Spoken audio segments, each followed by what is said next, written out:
ကိုင်းလေးလက်ကိုင်းအားပြလိုက်ရတော့စာလောင်မွတ်သိမ့်နေတဲ့ဟာရများပြန်လဲဖြည့်တင်းလိုက်ရသလိုပဲ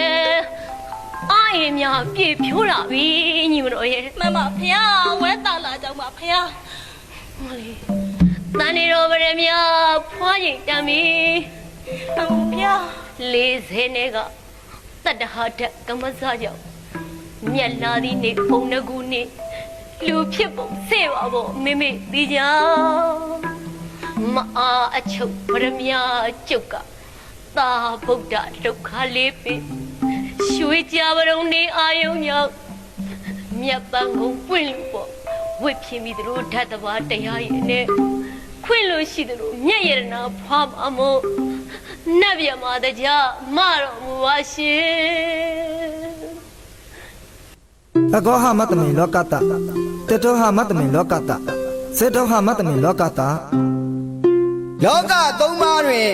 အကြီးဆုံးအမြတ်ဆုံးအထွတ်ထိပ်ဖြစ်ပါသည်ဖရာလောင်းမင်းသာစိတ်နိဒံတတသင်္ချေယံနဝသင်္ချေယဝါစကံကာယဝါစံစတုချတံဗုဒ္ဓထံသမှုပါကမိလာရှိသည့်အဋိဋ္ဌံနှင့်စိတ်ကြံကခုနှစ်သင်္ချေနှုတ်ဝစီချွေးတာကသင်္ချေကိုပွင့်ဖြိုးကကြည်တရာလှသဖြင့်ဝစီကာယနှစ်ခုပေါင်းပြီး